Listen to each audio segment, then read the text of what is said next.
اور ہر چند کے حضرت کے مطابق بالا تاخیر کے ساتھ ملتمس ہونا چاہتا ہوں عالمی مبلغ مفکر اسلام خطیب ذیشان جن کی خطابتوں نے زندگیوں کے رنگ بدل دیے، آفاق پر جن کا غلغلہ محبت نوجوانوں کے لیے گویا نغمہ عشق سید کائنات علیہ السلام بن گیا، اور جس شباب نے شباب کو اس طرح متاثر کیا ہے کہ گویا بے راہ راہیوں کو راہ مل گیا ہے، اور مکین گنبد خضرا علیہ الصلوۃ والسلام کے ساتھ محبت کی ڈوریاں بن گئی ہیں۔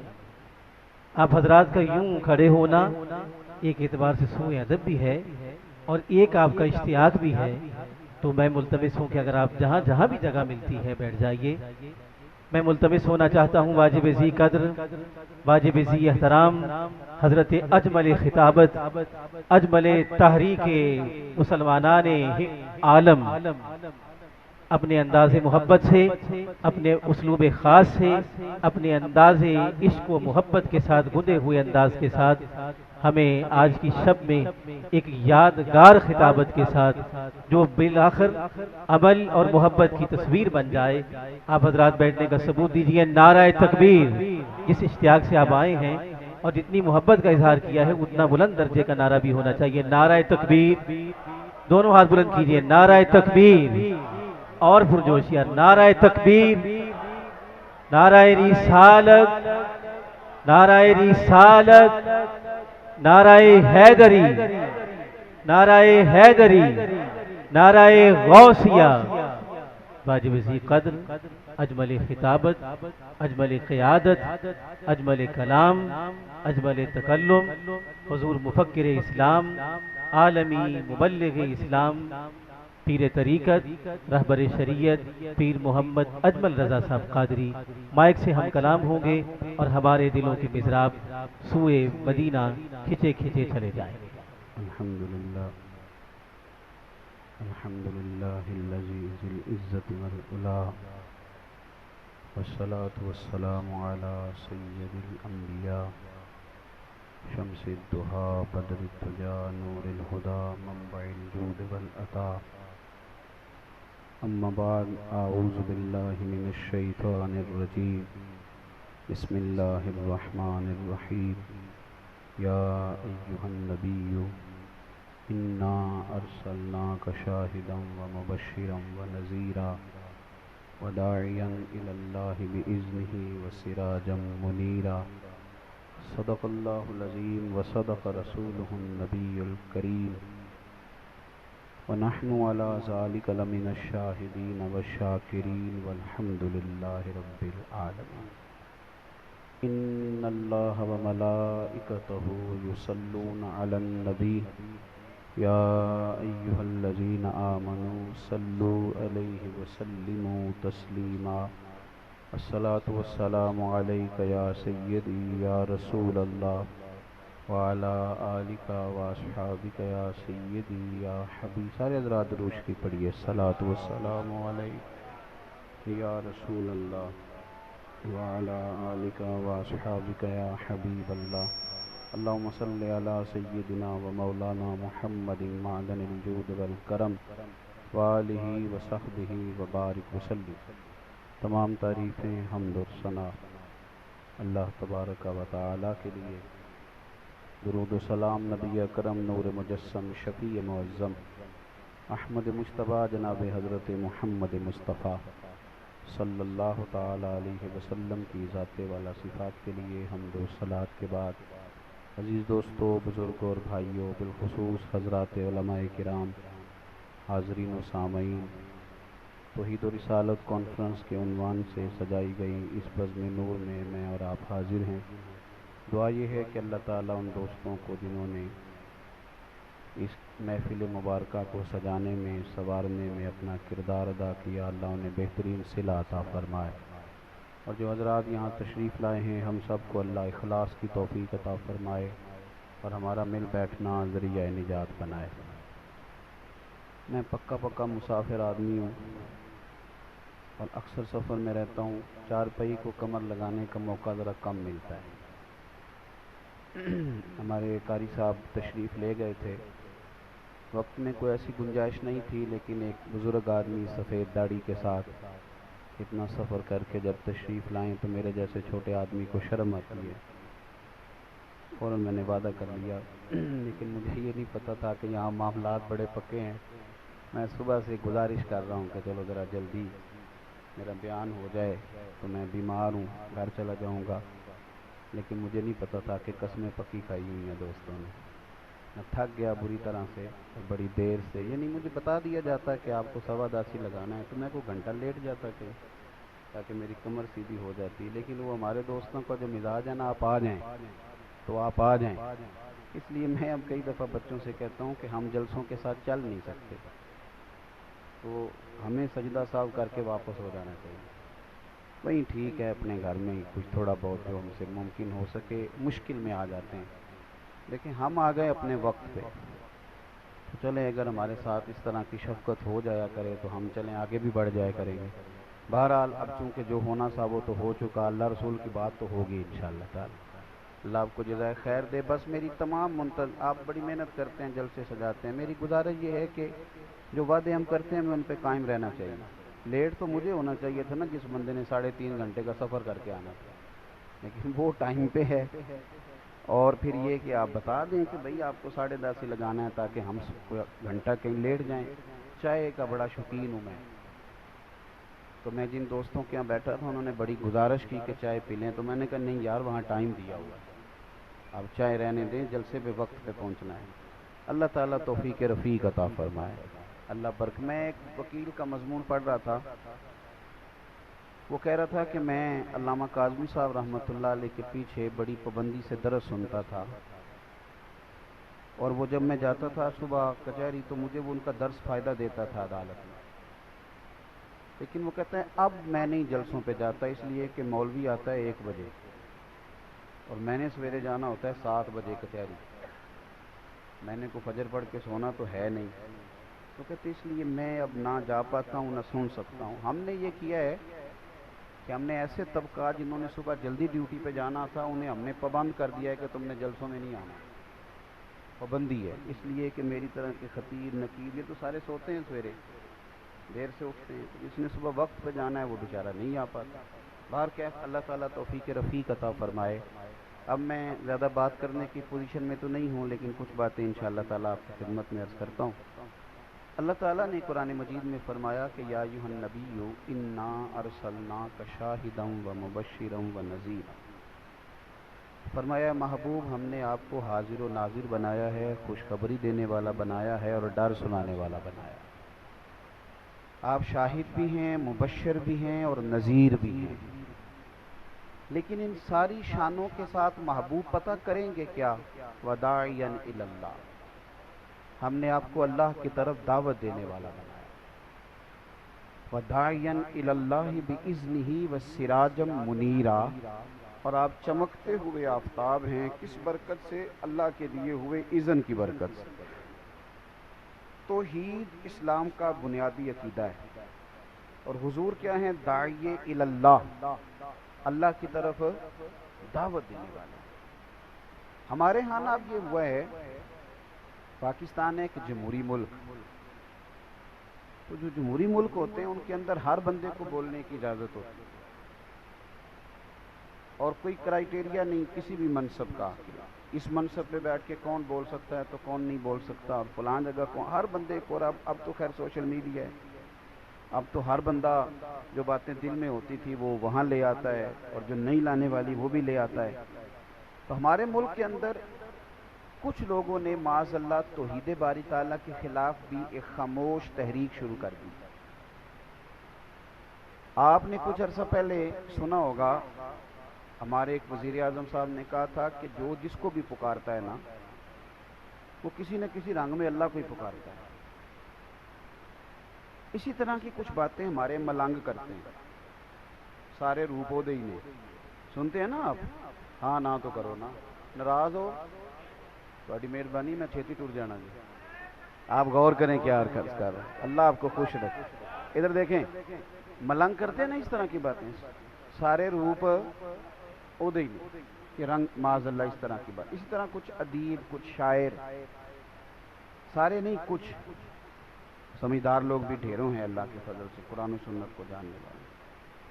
تو یہ شعراء، یہ ادیب، یہ نقبا، یہ کچھ جاہل قسم کے صوفیاء، انہوں نے ایک نئی کہانی چھیڑ دیا ہے کہ سارے روپ اسی کے ہیں، وہ سارے جو جس کو پکارتا ہے اسی کو پکارتا ہے. تو میرا یہ سوال ہے کہ اگر سارے روپ اسی کے تھے اور جو جس کو پکارتا تھا وہ اللہ کو ہی پکارتا تھا، تو پھر نبی پاک بتوں کے خلاف جہاد کیوں کرتے رہے؟ اس کا کیا معنی ہوگا؟ آپ نے ساری سرکار کی اس محنت مبارکہ کا کیا کیا کہ ہر مقام پہ حضور نے فرمایا لا الہ. جھگڑا کیا تھا بھلا کہ بت پکارنے والا اللہ کو پکارتا نہیں، اللہ اللہ ہے. اور کس طرح ہے؟ قل هو اللہ احد، تم کہو کہ اللہ ایک ہے، اللہ اور اللہ صمد ہے، بے نیاز ہے. لم یلد ولم یولد، نہ وہ کسی کا باپ ہے نہ کسی کا، نہ وہ جنا گیا نہ اسے کسی نے جنا. اور وَلَمْ يَكُنْ لَهُ كُفُوًا أَحَدٌ، اس کا معنی یہ ہے کہ اس جیسا دوسرا ہے ہی کوئی نہیں، اس طرح کا دوسرا نہ. اب دیکھ لیں کہ تیزی کے ساتھ وہ لوگ آئے. وہ دیکھیں جی ہمارے ملک میں ایک ایسا کالم نگار بھی ہے جس کے کالم بڑے دیکھے جاتے ہیں، جس کا پروگرام بڑا سنا جاتا ہے. اس نے کہا تھا ریاستوں کا مذہب نہیں ہونا چاہیے، مذہب قوموں کا ہوتا ہے، ملکوں کا مذہب نہیں ہوتا، جو جس طرح چاہے وہ جیے. عجیب بات کرتے ہو صاحب، جو جس طرح چاہے اپنی زندگی گزارے. تو پھر نبی پاک صلی اللہ تعالیٰ علیہ وسلم نے جو بتوں کے خلاف جہاد فرمایا اور توحید بارے تعالیٰ کے تعلق سے حضور نے جو پیغام دیا، سنا میرے بھائیوں، آپ کو غصہ آنا چاہیے، آپ کے چہرے پہ بال آنے چاہیے جب کو بندہ یہ بات کرتا ہے کہ نہیں سجدہ کہیں اور بھی ہو سکتا ہے. آپ کے چہرے پر جلال آنا چاہیے. دلیل کیا ہے؟ سیدہ عائشہ صدیقہ رضی اللہ تعالیٰ عنہ فرماتی ہے کہ حضور کو کتنا بھی ستاتا تھا تو ناراض نہیں ہوتے تھے، لیکن اگر کوئی اللہ کی حدیں توڑتا تو میرے نبی کے چہرے پر جلال آ جاتا تھا. محنت کے ساتھ حضور نے توحید لوگوں کے دلوں میں اتاری، محنت کے ساتھ، جد و جہد کے ساتھ. یہ لا الہ الا اللہ کا پیغام لے کے میرے نبی پاک منڈیوں میں گئے. حضور نے دروازوں پہ دستک دے دے کے لوگوں کو کہا کہ اللہ کے سوا کوئی عبادت کے لائق. اتنی بڑی اعلیٰ حضرت بریلوی رحمۃ اللہ تعالیٰ علیہ سے کسی نے سجدہ تعظیمی کے بارے میں پوچھا، سجدہ عبادت کے بارے میں نہیں، شرک سجدہ تعظیمی ہے، سجدہ عبادت ہے، سجدہ تعظیمی شرک وہ حرام ہے. کسی نے پوچھا کہ اللہ کے علاوہ کسی نے تعظیماً سجدہ کیا، کسی کو معبود سمجھ کے نہیں. پرانی امتوں میں تعظیم کے لیے کسی کو سجدہ کرنا جائز تھا. آپ پڑھیں نا سورہ یوسف، اذ قال یوسف لابیہ یا ابتی انی رأیت احد عشر کوکبا والشمس والقمر رأیتہم لی ساجدین، کہ میں نے دیکھا ہے کہ میرے لیے سورج، ستارے اور یہ سجدہ کر رہے ہیں سارے. پرانی امتوں میں سجدہ تعظیمی جائز تھا. اعلیٰ حضرت سے کسی نے پوچھا کہ اب کوئی صرف تعظیم کے لیے سجدہ کرے، تو آپ فرمانے لگے سجدہ تعظیم حرام ہے، حرام ہے، حرام ہے. اور چوتھا جملہ فرمانے لگے اشد حرام ہے، حرام ہے، حرام ہے. اور بول کے بتائیے آپ کو اس ملنگ پہ غصہ کیوں نہیں آتا جو کسی دربار پہ سجدہ کر رہا ہے؟ شدید غصہ آنا چاہیے، شدید، چہرے پہ بال آئیں، باڈی لینگویج بتائے کہ ہمیں اچھا نہیں لگا. سجدہ صرف اللہ. میرے نبی پاک صلی اللہ تعالیٰ علیہ وسلم نے توحید باری تعالیٰ کا پرچار کیا، توحید کی دعوت دی. شان نبی پاک اپنی دکھاتے تھے، معجزے حضور اپنے دکھاتے تھے. چاند حضور نہیں توڑا، ڈوبے ہوئے سورج کو نبی پاک نہیں موڑا. لیکن جب کسی نے پوچھا یہ سارا کچھ کیا ہے، تو محبوب فرمانے لگے جو اس رب کی شان ہے جس نے مجھے رسول بنا کے بھیجا ہے. حضور نے توحید باری تعالیٰ کے درس دیے. توحید باری تعالیٰ، توحید کا عقیدہ تو آپ کو مضبوط کر دے گا، یہ تو آپ کو تگڑا کر دے گا. دیکھیں نا، جس نے ایک اللہ کو مانا وہ تو ویسے جگہ جگہ جانے سے بچ گیا. جس نے ایک اللہ کو مانا، میرے پاس ایک ہی سجدہ تھا، نہ یہاں کیا نہ وہاں کیا تھا، یہ ایک تو دو جگہ ہو ہی نہیں سکتا تھا. دوسری بات یہ کہ اس نے مان لیا کہ میرا اللہ ہی با اختیار ہے. وہ اپنے نبیوں ولیوں کو اختیار دیتا ہے، لیکن اللہ کے اذن کے بغیر کچھ ہو سکتا؟ پھر وہ سمجھ گیا کہ مجھے بھروسہ بھی اپنے اللہ پہ کرنا ہے، پھر وہ سمجھ گیا کہ مجھے ڈرنا بھی اپنے اللہ سے ہی ہے۔ جب توحید مان گیا تو سمجھ گیا وہ نعمت دے تو شکر کرنا ہے، آزمائش ڈالے تو۔ میرے نبی پاک علیہ السلام نے فرمایا، مسلم شریف کی حدیث ہے، حضور فرمانے لگے مومن کا معاملہ بھی بڑا ہی عجیب ہے، اس کے ہر کام میں خیر ہی خیر ہے۔ حضور فرماتے ہیں اللہ اس کو نعمت دے تو شکر کر کے اجر لے لیتا ہے، اور رب آزمائش ڈالے تو میرا مومن صبر کر کے اجر لے لیتا ہے۔ اجر ہی اجر ہے، اس کا کسی جگہ نقصان، کیونکہ اللہ کا ماننے والا ہے۔ کیونکہ ایک توحید باری تعالیٰ آپ کو مضبوط کرتی ہے، توحید آپ کو، دیکھو یہاں نا بہت سارے بندے سینہ تان کے چلتے ہیں، پنجابی میں کہتے ہیں سینہ چوڑا کر کے، تگڑے ہو کے چلتے ہیں۔ بھئی کیا ہوا؟ کہتے ہیں آج کل ہماری پارٹی کی حکومت ہے۔ حالانکہ یہ الیکشن سے پہلے زیادہ جذباتی ہوتے ہیں، الیکشن کے بعد آہستہ آہستہ ٹھیک ہو جاتے ہیں، کیونکہ ہماری قوم جو ہے بڑی سمجھدار ہے۔ ایک دفعہ بندہ بس گھر آتا ہے کہ چودھری میری مدد کر، چودھریوں سے رب دے وے کام ہے۔ چودھری پھر اپنی بیٹھ کے دفتر کھول لیندہ ہے، کرسیاں بھی داریاں لے لیندہ ہے کرائے دیاں، تے چودھری جلیبیاں بھی بوئے کے کڈان لگ پیندا ہے۔ تو کہندا ہے جنہیں انہوں ووٹ دیتا انہیں مینوں دیتا، تو جنہیں انہوں ووٹ نہ دیتا میری اتنا ناراضگی ہے۔ اور الیکشن کے 6 ماہ بعد چودھری صاحب سے پوچھیں کہ چودھری صاحب آپ کیا حال ہے؟ کہتے ہیں بندہ ٹھیک نہیں نکلیا۔ بس یہ بات یاد رکھیں کہ جس پارٹی کی حکومت ہو وہ بڑا سینہ چوڑا کر کے چلتے ہیں۔ تو مجھے بتائیے جو رب رسول کے ماننے والے، جن کی حکومتیں کبھی بدلتی، عقیدہ آپ کو مضبوط کرے گا، عقیدہ توحید آپ کو، عقیدہ توحید و رسالت آپ کو۔ جب آپ یہ پاکستان میں اب ٹینشن کے مریض، ڈپریشن کے 65% ہیں، 65% مریض ہیں ڈپریشن۔ کیوں؟ یہ جتنے لوگ ہیں میری اس بات پہ خاص توجہ کریں، ہمارے اندر نا ایک انجانہ خوف بیٹھتا جا رہا ہے آہستہ آہستہ، پتہ نہیں کیا ہو جائے گا، پتہ نہیں کیا بنے گا۔ یہ جو کرونا کی وبا آئی، اس کی وجہ سے دنیا میں جو مرض سب سے زیادہ پھیلا ہے وہ ڈپریشن کا ہے۔ اور پھر آپ یہ بھی دیکھ لیں کہ جو مریض کرونا سے ٹھیک ہو جاتے تھے، ڈاکٹر کہتے تھے وہ ذہنی مریض بن جاتے ہیں، کیونکہ ان کو اچھوت بنا دیا جاتا تھا، کوئی قریب نہیں جاتا تھا، پتہ نہیں یہ کیا بن گئے۔ تو وہ ٹھیک ہونے کے باوجود بھی وہ تکلیف میں تھے۔ یہ ڈپریشن کس بندے کو ہوتا ہے، انجانہ خوف کسے ہوتا ہے میرے بھائی؟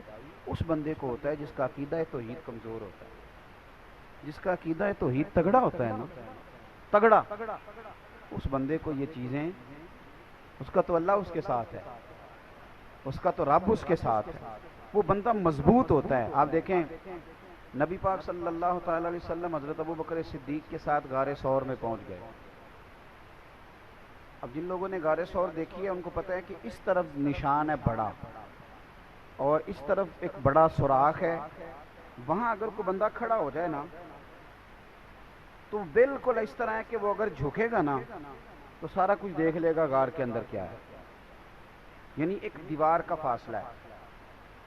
کافر وہاں تک آ گئے، گرفتار کرنے آ گئے، اندر اللہ کے رسول ہیں جناب صدیق اکبر۔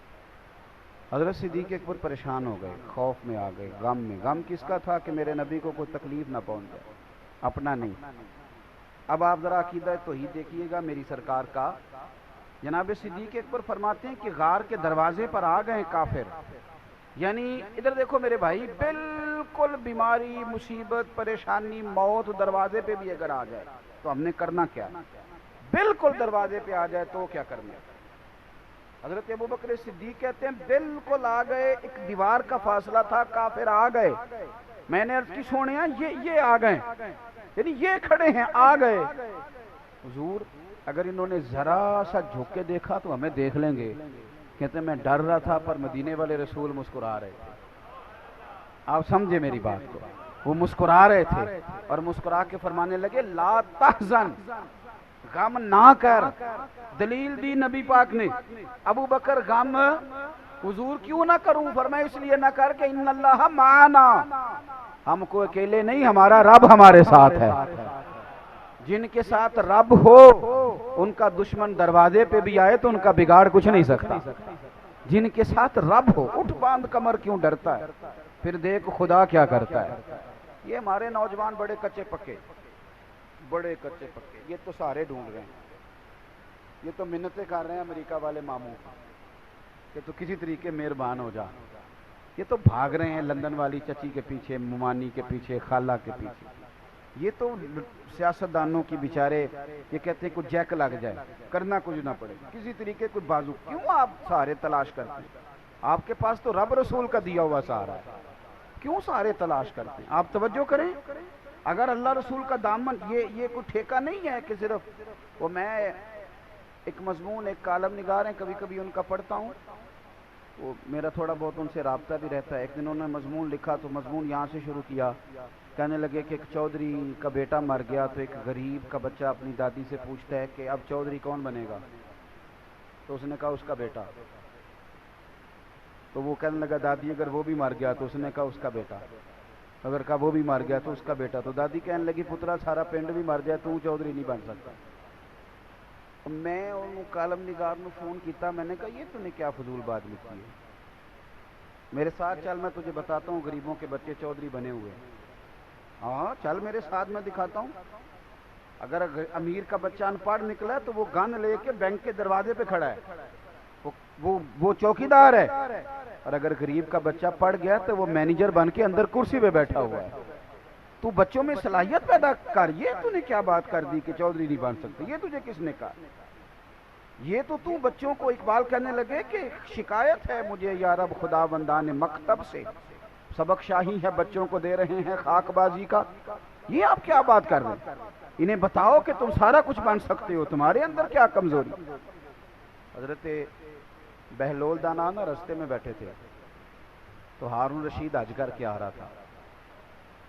تو رب کے بندے بھی رب کے بندے ہوتے ہیں، اسی کسی دے کچھ بھی نہیں لگتے کہ نہ کوئی ساڈا دردی۔ آج صبح کچھ دوست مجھ سے ٹائم لینے آ گئے، تو قاضی صاحب گئے ہیں، میں نے مسجد بھی وہاں رکھی ہوئی ہے جہاں آگے بس پہلیاں ہی پہلیاں ہیں، سادہ سا کام رکھا ہے، چھوٹا سا نظام رکھا ہے۔ تو میں نے کہنے لگے جلسے دے پیسے کنے لیندے ہو؟ میں کہ ساڈی مسیت مدرسہ تے ساڈا ہولیہ ویکھ کے تانوں لگدا ہے اسی پیسے لیندے ہوواਂگے؟ کرما لیا پیسے لیندے ہوندے تے کدھر ڈیفینس وچ ہوندے۔ یہ آپ ہماری بات کو سمجھ، سانو تخت ہزارے دی لوڑ کی ہے، نالے کی لگے شہر ببول دے نال، او سجنا اسی اپنی بال کے سیکنے آ، ہاتھ نہیں پھیلاتے کسی کے آگے، تو غلط جگہ پہ آیا، اسی اپنی بال کے سیکنے آ، ہم بڑے پکے لوگ ہیں، پکے۔ مہربانی کرے جی اللہ آپ کو جو تشریف پیسے کے خلاف تقریر کر رہے ہیں تسی لے کے آ گئے۔ میری بات پہ توجہ کریں کہ عرض کر رہا ہوں، اللہ آپ کو جزائے خیر دے، غور فرمائیں۔ دیکھیں نا میرے لیے بڑا مشکل ہو جائے، میری بڑی تکلیف ہے، میرے یہ ٹانگوں میں زخم ہے، میں چل ہی نہ سکوں، اور اگر بندے نے پیسے طے کیے ہوں تو پھر تو وہ ٹینشن میں رہتا ہے، وہ تو بڑا پریشان رہتا ہے کہ دیہڑی تھوڑی لگی، پھر وہ ڈھونڈتا ہے کہ کوئی دیگر تو بعد بھی مل جانا نا فیصل آباد، پھر 10 وہ بھی رلدا۔ لیکن اگر آپ کا ارادہ ہو نا اور یار سون، تو معمولی آدمی نہیں، تو مدینے والے محبوب کے دین کا نمائندہ بنا ہوا ہے، تو پھر جو چسکا ہے نا وہ بھی بڑا ہی شاندار ہے۔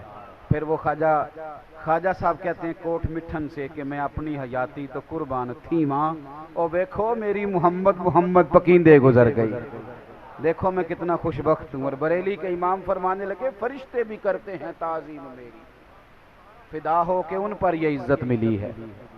سنیں اور یاد رکھیں، حضرت بہلول دانا بیٹھے تھے تو ہارون رشید گزر رہا تھا گھوڑے پہ، حج کر کے آ رہا تھا، تو بڑے اس کے نعرے لگ رہے تھے، تو بابا کونے میں بیٹھا، بڑے نعرے پیچھے ہٹ جاؤ پیچھے ہٹ جاؤ پیچھے ہٹ جاؤ۔ اور ہمارے اہل سنت میں تو جس دن آپ نے کہہ دیا نا پیچھے ہٹ جاؤ، یہ تو مطلب ہے ان کسی نہیں ہٹنا۔ اگر آپ کہنے رستہ دے دو تو اس کا ترجمہ یہ ہے کہ اب کسی نے رستہ نہیں دینا، یہ مزاج ہے۔ یعنی کوئی بندہ ویسے، ہمارے یہاں ایک پل بنا شہر میں نیا، ایک دن وہاں رش بڑا تھا، تو میں نے ایک دوست سے کہا کہ پتہ نہیں تھے بندے کیوں کھڑے ہیں، تو وہ کہتا ہے ایک ویسے کھلوتا ہونا ہے کہ باقی پھر ٹور کے ہونے پتہ کرو کیوں کھلوتا ہے۔ یہ مزاج ہے، اس مزاج کو بدلیں، تھوڑی تحقیق بنائیں اپنے ذہن میں۔ اس طرح سے قومیں کمزور ہو جاتی ہیں۔ آپ قومی ذہن بنائیں، وقت کو ضائع نہیں کریں۔ بہرحال وہ بڑے لوگ تھے، بڑا مجمع تھا، لیکن حضرت بہلول دانا کونے میں بیٹھے تھے۔ ہارون رشید خود چل کے گیا، کہنے لگا بابا کیا دیکھ رہے ہو؟ تو آپ فرمانے لگے دیکھ یہ رہا ہوں کہ تجھ سے پہلے بھی لوگوں نے اپنے بڑے نعرے لگوائے، آج انہیں پوچھتا کوئی نہیں۔ دیکھیں نا، میرے جیسے لوگوں کو غلطی لگ جاتی ہے کہ ہمارے بڑے اشتہار چھپتے ہیں، ہمارے لیے بڑے لوگ آتے ہیں، لیکن نو پئیاں دس دیاں قبراں جنہاں تے پھل پے وہ پائیا ادھروں کوئی نہیں جی آمدہ، ادھروں لکھاں گئے۔ یہ ہمیں غلطی لگ جاتی، غلط فہمی بن جاتی۔ سنو اور یاد رکھنا، جب کہا نا کہ تیرے جیسے میں نے بڑے دیکھے، بڑے نعرے لگے، پر آج پوچھتا کوئی نہیں، تو ہارون رشید کہنے لگا بابا وقت کا بادشاہ ہے، یہاں ایم این اے کسی سے ذرا تگڑی سلام لے لے تو بندے کہتے ہیں میرے اب سارے کام بن گئے، لیکن توحید اور رسالت والے لوگوں کا مزاج دیکھو کیا ہے۔ کہنے لگا بہلول دانا سے ہارون رشید کہنے لگا بابا جی کوئی حکم ہوا تو بتائیے گا۔ تو جناب بہلول دانا ہنسنے لگے، مسکرانے لگے، کہنے لگا جی میں نے کوئی لطیفہ تو نہیں سنایا، عرض کیا کوئی حکم ہو تو بتائیے گا۔ آپ فرمانے لگے یار تو بندہ ہو کے کس طرح کی باتیں کرتا، جا اپنا کام کر، جا وہ رستہ ہے اپنا رستہ ناپ۔ کہنے لگا حضور بتائیں تو صحیح۔ آپ فرمانے لگے سونا ہارون رشید تیرا کیا خیال ہے کہ میرا رب ہارون رشید کو دے گا اور بہلول دانا کو بھول جائے گا؟ یہ تو نے کیسی بات کر دی، یہ تو نے کیا کہا کہ میرے لیے کوئی حکم ہو تو جا اپنا کام کر جا۔ یہی حال جو میرے محبوب کے ماننے والے ان کا ہے۔ دیکھو میں اپنے مدرسے کے طالب علموں سے کہتا رہتا ہوں، لوگوں کے سامنے ہاتھ پھیلاؤ گے تو تمہاری بھوک بڑھے گی۔ لالچی آدمی جو ہوتا ہے اس کی بھوک روز بڑھتی ہے۔ یہ نفس کی بھوک ہے نا، یہ جن لوگوں کو اچھا کھانے کی طلب لگ جاتی ہے نا، صبح کے ٹائم پائے سے ناشتہ کر کے نا تو ان کا ارادہ ہوتا ہے کہ آج شام کو میں نے برگر کھانا۔ یہ طلب ہے، نفس بچہ ہے، جتنی بڑھائیں گے نا یہ بڑھ جائے۔ اور اگر آپ کا خیال ہے نا یار کمر سیدھی کرنے کے لیے کھانا ہے، تو پھر اچار اور اس پہ وہ میری والدہ کہا کرتی تھی، میرے ابا جی ان سے کہتے تھے کہ تو چار پالا ہے تے بڑولے کی دانے پالا ہے تے گرمیاں پرواہ کوئی نہیں، تو پھر اس میں بندہ سکھی رہتا ہے، پھر قناعت والی زندگی، پھر زندگی حسین ہو جاتی۔ میرے بھائی سمجھ لیں اس کو، اگر آپ کا رب رسول سے رشتہ ہے، میں طالب علموں سے کہتا ہوں خدا را یہ مزاج نہ بنانا 2-4 ہزار دن میں جمع کرنا، آپ کنگال ہو جائیں، آپ کے پاس کچھ نہیں رہے، آپ کے اندر جو سینے کی علم کی دولت ہوگی نا، نور ہوگا، وہ بڑا مسئلہ بن جائے گا۔ آپ نے اس کا ریٹ لگا لیا، آپ نے کہہ لیا کہ یہ میرا گلا ہے، میرا سور ہے، میری آواز ہے، یا میرے اندر کوئی سرکار کی محبت ہے، یہ 40,000 ڈیلی کی ہے، پھر آپ کمزور پڑ جائیں۔ اور اگر آپ کہیں گے کہ سب سے زیادہ کرم ہی میرے اوپر ہے، تو پھر میرے اعلیٰ حضرت فرماتے ہیں دنیا داروں سے نہ مانگ، کون دیتا ہے دینے کو منہ چاہیے، دینے والا ہے سچا۔ اور اس کی دلیل داتا صاحب نے لکھی ہے، داتا گنج بخش علی اجویری نے۔ سفر کا مہینہ نا داتا صاحب کا بھی عرس ہے۔ داتا صاحب فرماتے ہیں کہ ابو مسلم نام کا بادشاہ تھا، اس کے دور حکومت میں ایک اللہ کے بندے کو چوری کے جھوٹے مقدمے میں جیل ہو گئی۔ جیلوں میں سارے مجرم نہیں جاتے، حضرت یوسف بھی جیل میں رہے ہیں، جیلوں میں سارے مجرم نہیں جاتے، یہ بھی خیال رکھنا۔ اور جھوٹے مقدموں میں جیلیں ہو ہی جاتی ہیں، یہ بھی اللہ والوں کی شان ہے۔ جیل ہو گئی اور چوری کے جھوٹے مقدمے میں ہو گئی۔ ابو مسلم بادشاہ رات کو سویا ہوا تھا، توجہ ہے نا میرے دوستوں، وہ کہتا ہے میں رات کو سویا تھا، میرے بخت دیکھو مجھے خواب میں مدینے والے محبوب کی زیارت نصیب ہوئی۔ خواب میری وچ آیا ماہی تے میں او دے گل وچ پا لئیاں باواں۔ آپ یقین کریں دنیا بڑا کچھ کہتی ہے، پر میاں صاحب نے پتہ نہیں یہ بات کہاں بیٹھ کے کی، یہ کیا رنگ تھا، یہ کیا انداز تھا، اس کا درد کیا تھا۔ چر ہویا نا مینوں ترلے لیندیاں تو کدی موڑ میرے ول واگاں، تے خواب میری وچ ایک وار جیاں میں ساری عمر نہ جاگا۔ میاں صاحب کہتے ہیں خواب میری وچ آیا ماہی تے میں نہ دے گل وچ پا لئیاں باواں، تے پھر ڈر دی ماری اکھ بھی نہ کھولاں، یعنی پتہ چل گیا یہ خواب ہے، لیکن میں ڈر دی ماری اکھ بھی نہ کھولاں، کتے پھر بچھڑ نہ جاواں۔ آئی رات وصال دیوالی تے ربا رات مکن نہ دیویں، کہتے مجھے نبی کریم کی زیارت ہے، بادشاہ کہتا ہے ایک درویش کو، اللہ والے کو چوری کے جھوٹے مقدمے میں قید کیا گیا تو حضور کی زیارت ہوئی، تو سرکار میری خواب میں آ کے فرمانے لگے اس بیچارے اللہ کے دوست کو قید کر دیا۔ حضور یعنی خود نبی پاک، سرکار نے کہا اسے چھوڑو جا کے، تو بادشاہ اتنی تیزی سے دوڑا کہ پیروں میں جوتا کوئی نہیں، سر پہ کپڑا کوئی نہیں، جا کے جیل کا دروازہ کھولا، اس اللہ والے کو رہا کیا۔ جب وہ جانے لگے نا تو بادشاہ پھر بادشاہ تو ہوتے ہی ہیں نا، پھر یہ جیل سے بات تو نہیں نہ جاتی کہ میں بادشاہ ہوں۔ جانے لگے تو آواز دے کے کہنے لگا بزرگو کوئی حکم ہوا تو بتائیے گا، سنو عقیدہ رسالت کے ماننے والوں، کہنے لگا کوئی حکم ہوا تو بتائیے گا۔ تو بابا جی روک پھیر کے کہنے لگے یار تجھے ابھی بھی سمجھ نہیں آئی، اور تو ابھی بھی نہیں سمجھا؟ اس نے کہا کیا مطلب؟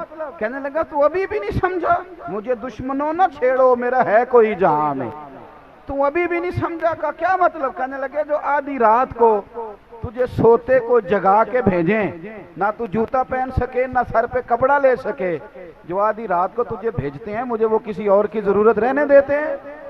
کون دیتا ہے؟ دینے کو منہ چاہیے، دینے والا ہے سچا۔ اعلیٰ حضرت بریلوی نا تیل لینے گئے دکان پہ، سرسوں کا تیل، پہلے تو یہ دیکھو اتنا بڑا عالم ہے خود تیل لینے چلا گیا۔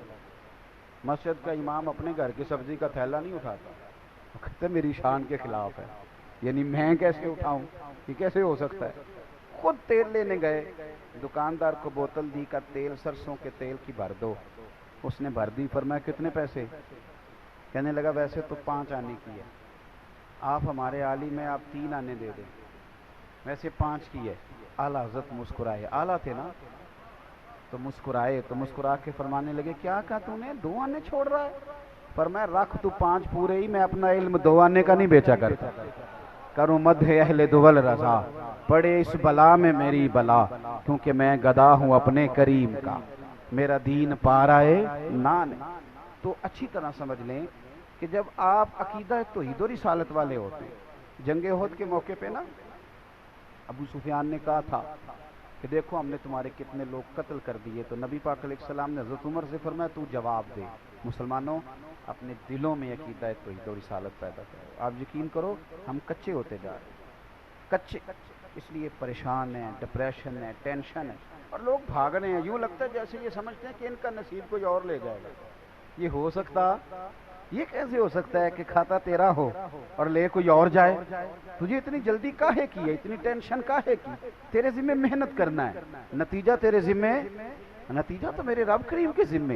اپنے اندر عقیدہ توحید و رسالت کو مضبوط کریں، مضبوط۔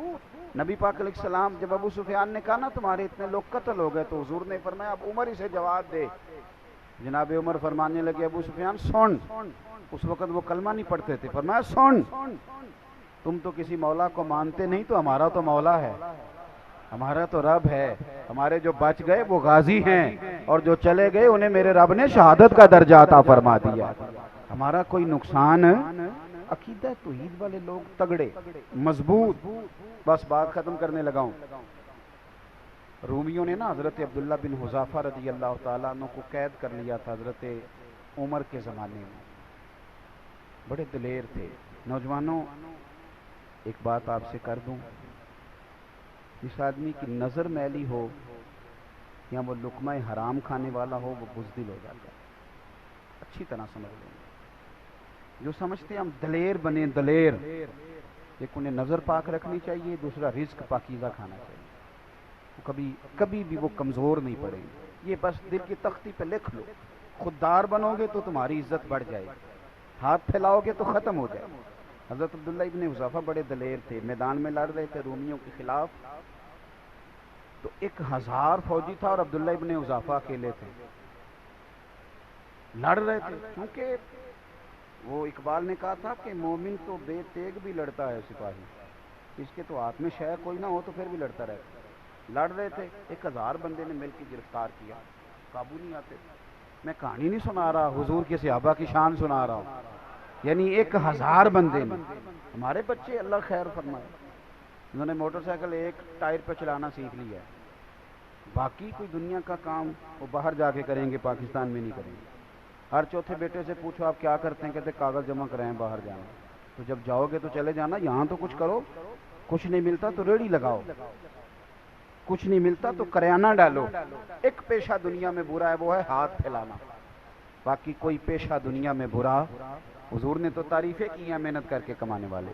سنو دوستو، عبداللہ ابن حذافہ جب گرفتار کر لیے گئے تو روم کے بادشاہ نے کہا اسے قتل کر دو، لیکن اس کا وزیر کہنے لگا بندہ بڑا قیمتی ہے، ہم 1000 تھے تو قابو نہیں آ رہا تھا، اسے کسی طریقے سے اپنے لشکر میں شامل کرو۔ اس نے کہا ٹھیک ہے، 2-4 چیزیں ہوتی ہیں جن کی وجہ سے بندے قابو آ جاتے ہیں، وہ پتے پھینکو۔ ٹھیک ہے، جناب عبداللہ ابن حذافہ کو بلا لیا تو بادشاہ کہنے لگا تیری مرضی کے پیسے، معاذ اللہ تو اپنا دین چھوڑ کے ہمارے دین میں آ جا، ویسے تیری مرضی کے۔ حضرت عبداللہ ابن حذافہ چاروں طرف عیسائی ہیں روم کے، اور آپ جکڑے ہوئے ہیں زنجیروں میں۔ آپ اس کی بات دیکھ کے تو ہنسے، فرمانے لگے یار تو بڑا ہی بیوقوف ہے، کس نے تجھے بادشاہ بنایا؟ کیا مطلب؟ آپ فرمانے لگے او خدا کے بندے، تو مجھے پیسوں کا لالچ دے رہا ہے، میں نے پیسے کمانے ہوتے تو میں کاروبار کرتا، میں تو تلوار لے کے میدان میں آیا، مجھے پیسے نہیں چاہیے، نبی کے نام پہ شہادت چاہیے، میں شہید ہونے آیا ہوں تو پیسوں کا لالچ دے رہا ہے، پیسے تو میں کاروبار کرتا۔ اس نے دوسرا پھینکا، کہنے لگا بادشاہی کے علاوہ، یعنی سب سے بڑا بادشاہ ہوں میں، میرے علاوہ جو تو عہدہ کہے تجھے ملے گا۔ پارٹیاں بدل نہیں جاتے لوگ ایک وزارت کی وجہ سے، 5 سال کسی اور کی تعریفیں، اور چھوٹی سی اشارہ نہیں ہوا تو پھر فوراً سجدہ صاحب کر جاتا ہے، تو کہتے ہیں مجھے تو پتہ ہی نہیں چلا، کتنے دن پورے 5 سال کوئی پتہ نہیں چلا۔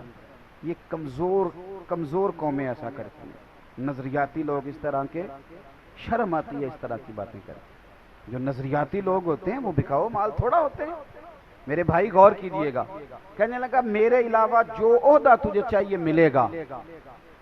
آپ پھر مسکرائے، فرمانے لگے یار تو مجھے کس عہدے کا لالچ دے رہا ہے؟ میں نبی پاک کا صحابی ہوں، اور حضور کے صحابی ہونے سے بڑا دنیا میں عہدہ ہے ہی کوئی نہیں۔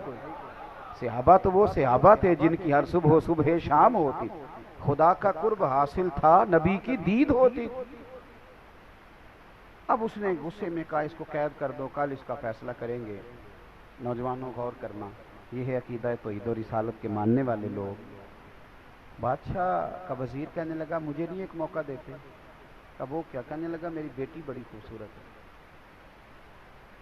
میں کیا کروں؟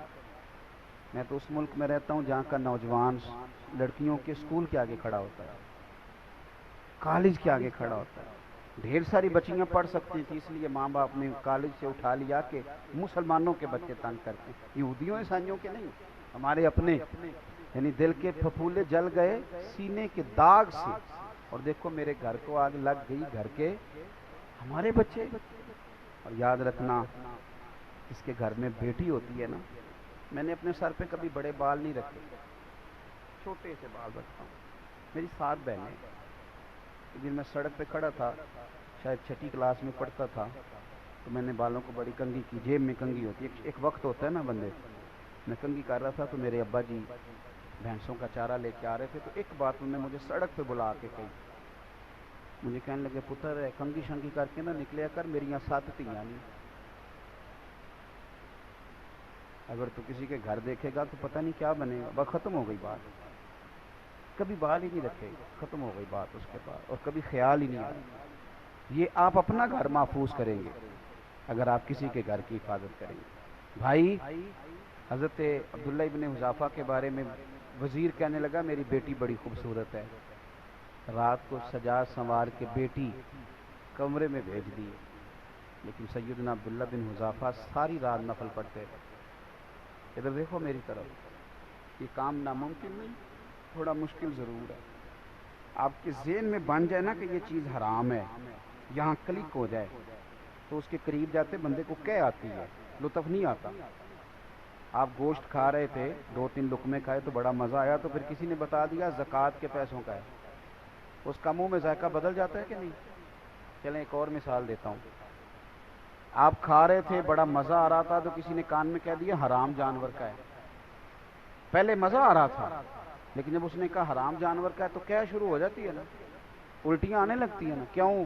کہ آپ کے ذہن کی یہاں فٹ ہو گیا ہے کہ حرام چیز کھائی جا سکتی، تو اگر یہ ذہن بن جائے نا کہ یہ حرام کام ہے عورت کی طرف جانا، تو پھر بھی انشاءاللہ قریب جاتے آپ کو لذت نہیں آئے گی، آپ کو کیا آئے گی کہ یہ میرے لیے جائز ہے، بس یہاں فٹ کرو کہ یہ حلال ہے اور یہ حرام ہے۔ عبداللہ ابن حذافہ رضی اللہ تعالیٰ عنہ کے سامنے بٹھا دیا عورت کو، ساری رات وہ کہتی ہے میں بیٹھی رہی، آپ ساری رات نفل پڑھتے رہے۔ صبح کا وقت ہوا تو وہ بی بی کہنے لگی تو بندہ ہے کہ جن ہے، انسان ہے کہ فرشتہ ہے، میں ساری رات بیٹھی رہی تو نے دیکھا نہیں؟ آپ فرمانے لگے نظر جھکا، میرے ساتھ بات نہ کر۔ کہا تو نے دیکھا کیوں نہیں؟ کہنے لگے کیسے دیکھوں، میں مدینے والے رسول کا ماننے والا ہوں۔ صبح دروازے پر دستک ہوئی، وزیر نے دروازہ کھولا تو بیٹی سے کہنے لگا بیٹی کیا بنا؟ تو کہنے لگی پیچھے ہٹ، تو نامحرم ہے، میں تو مدینے والے کی غلام بن گئی ہوں۔ اس نے کہا کس طرح؟ کہنے لگی جس کے غلاموں کی یہ شان ہے، آقا کا کیا درجہ ہوگا؟ پھر بادشاہ نے بلایا، کڑھائی میں تیل گرم کیا، کہنے لگا انہیں جلا دو۔ جب کڑھائی میں پھینکا جا رہا تھا تو آپ رونے لگے، تو بادشاہ پوچھتا ہے ڈر گئے ہو؟ فرمانے لگے ڈر نہیں گیا، سوچ رہا ہوں ایک جان ہے، کاش میری ہزاروں ہوتی۔ وہ کچا رنگ للاری والا جیڑا چڑھدا تے لیندا رہندا، اے عشق تیرے دا رنگ محمد چڑھ جائے پھر نہیں لیندا۔ حضرت عبداللہ ابن حذافہ رضی اللہ تعالیٰ عنہ کی یہ بات سنی تو بادشاہ کہنے لگا ایک شرط پہ چھوڑتا ہوں، میرا نہیں دل کرتا کہ تیرے جیسے بندے مارے جائیں۔ تو میں شرط کیا ہے؟ کہنے لگا چل یار کچھ نہ کر، نہ تو نے پیسے لیے، نہ عہدہ لیا، نہ عورت کے چکر میں آیا، نہ موت سے ڈرا، اس طرح کر میرے ماتھے پہ ایک بوسہ ہی دے دے، میں کبھی کہہ سکوں۔ آپ فرمانے لگے چلو یہ بات قابل قبول ہے، یہ کر لیتے ہیں۔